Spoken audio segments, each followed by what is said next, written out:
Herkese afiyet olsun. Teşekkürler. Herkes dinamik bir biçimde yemekten geri dönüyor. Müthiş konuşmacılarımız var. Abi Bey, her birini bir gün dinlememiz lazım. Öyle söyleyeyim. Cevdet Hoca'ya da doyamadık. Bütün hocalarımıza, belediye başkanlarımıza, birazdan dinleyeceğimiz yabancı konuşmacılarımıza. Kulaklıkları aldınız mı diye sorayım. Yeni gelen konuklarımız varsa. Bundan sonra pek çok konuşmacımız var. İlk iki konuşmacımız da öyle. Hemen bir soru ve cevaplarımız var. Şu QR kodları göstermiştim broşürün arkasında. Oylama sorumuz 4. Dördüncüye bakıyorsunuz lütfen. Ofis çalışanları en fazla hangi konuda esneklik istiyor? Bu konuda çok sunum oldu. Esnek çalışma saatleri, esnek kişisel yan haklar, paylaşımlı masalar ve kişiselleştirilmemiş esnek çalışma alanları.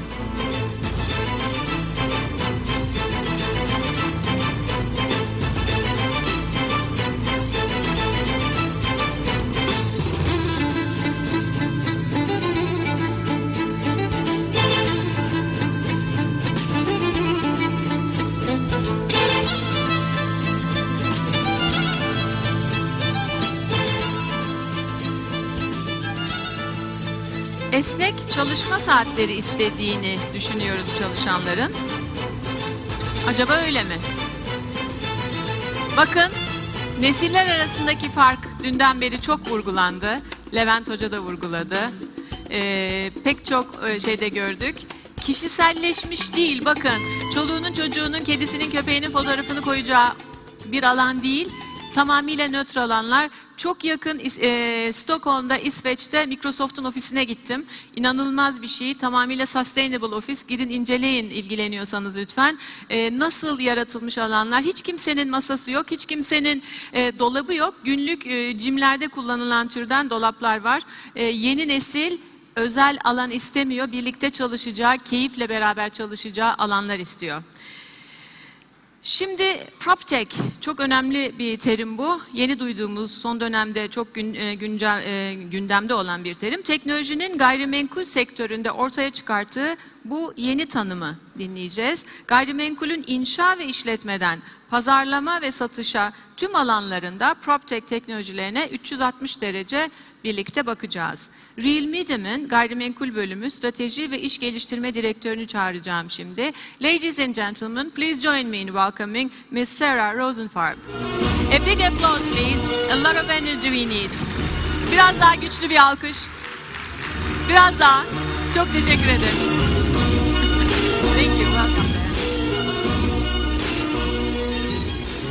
So, I'm going to try this one. Merhaba. I'm very pleased to be there, and I'm very pleased to do this introduction speech for PropTech. So, if we go on the next chart, I mean, interesting to see the size of the PropTech market. For the past 5 years, at least, there's been $70 billion invested in PropTech in 12 sectors. I would say that nowadays, embracing change requires focusing on technology.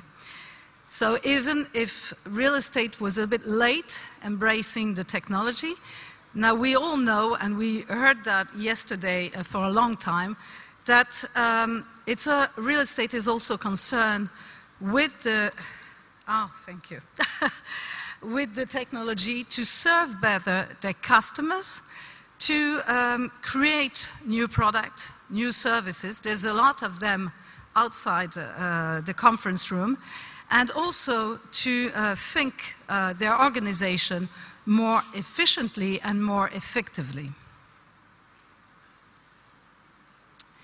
So when we talk about PropTech, and that's going to be the big subject of this afternoon, PropTech is not startup and not only about construction management, commercial search.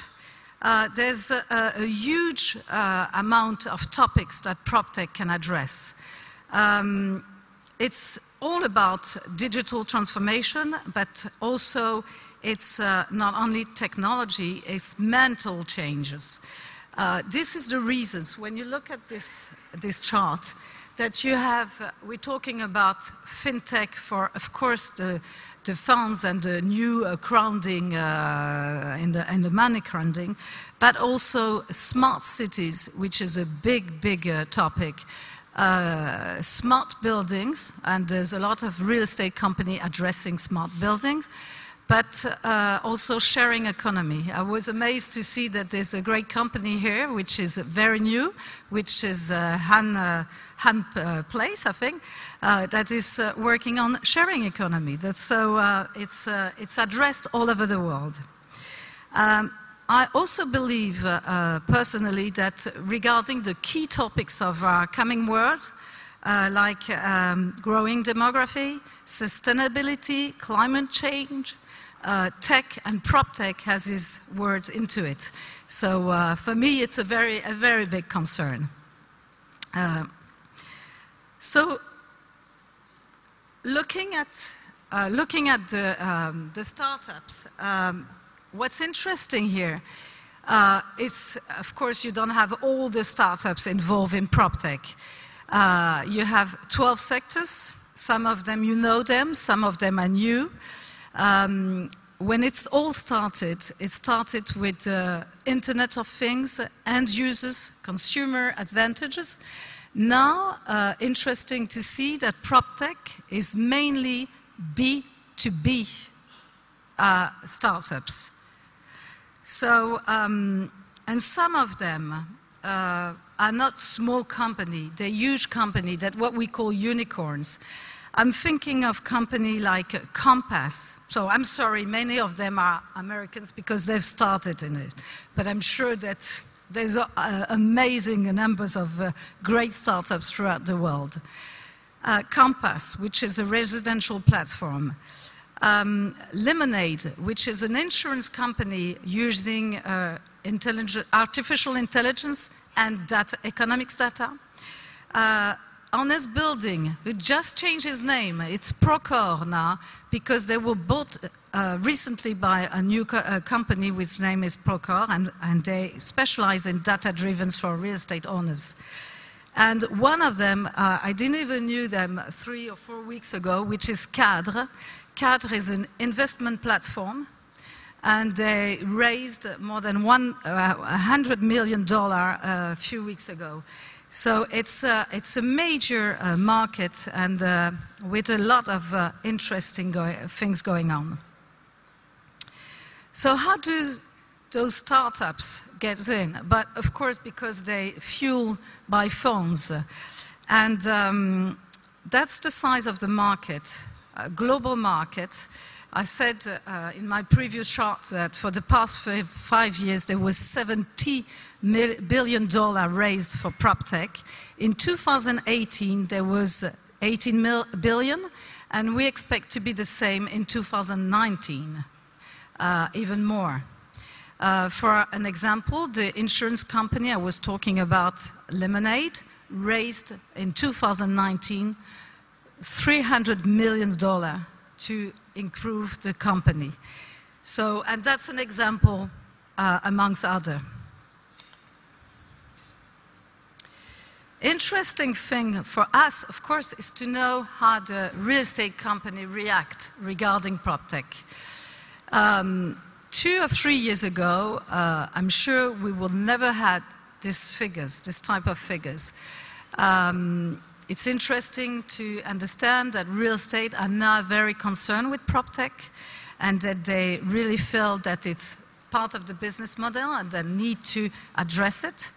However, it's interesting to see that 2/3 of them, of the real estate company, do not have a clear vision or a clear strategy regarding prop tech. Could be surprising, but it's not that surprising. Reason why? I will pick up only 2 reasons, but there's many others. The first one is return on investment.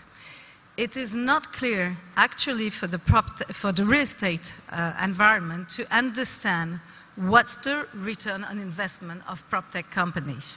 Business model is so different, and of course it's so different from actual real estate company that it's very difficult to understand. Second reason is the lack of skills inside the company. the lake of talents. So, well, I leave it to you. I think a real estate company needs to bring into the company people that are capable to address this, because it's going to move fast. And they're doing it. In a way, they're doing it. Because if you look at this chart, it's the way that real estate companies are trying to address tech. It all started with the consultant companies. They've addressed the tech market right from the beginning because they understood that they could be very disruptive for them. And they also identified the potential. I have 3 examples for that. It's CBRE in 2017. They bought out a VR company named Floored. Corliers in Canada, who set up an accelerator with Techstar, which is a platform really specialized in tech, and also GLL with GLL Spark and Concrete, working with concrete.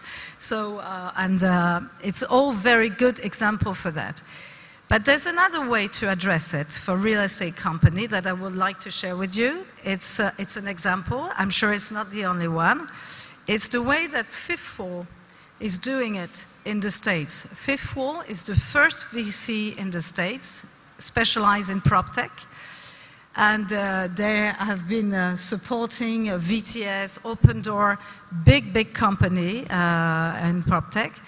And they did a consortium of real estate company, and they backed them on to bring them the knowledge of the tech market and I would say also explain them the way it works, the way they can reach better return on investment, and also raise funds from those companies to invest in new PropTech startups. For example, they have a consortium of 50 companies in 11 countries. Some of them are very known, as British Land in UK, Gecina in France, or even Mitsubishi in Japan. It's a very interesting model, because those companies, thanks to them, Fifth Wall was able to raise $500 million recently to invest in PropTech companies. So, this story is to explain why, as a MIPIM organizer, we decided to have events dedicated to PropTech. We believe that there's a crucial need for a good conversation between real estate players, VCs, traditional investors, but also startups that are looking to develop in PropTech. Why? Because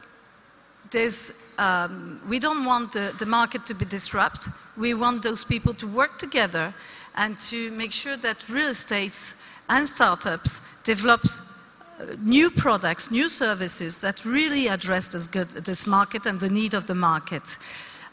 So I hope that I will have the pleasure to welcome you to MIPIM PropTech in Europe, which will be next July, or MIPIM PropTech in New York, and I would be really very personally glad to welcome you there. Thank you very much. I'm going to try to say it in Turkish. Teşekkür. Thank you very much.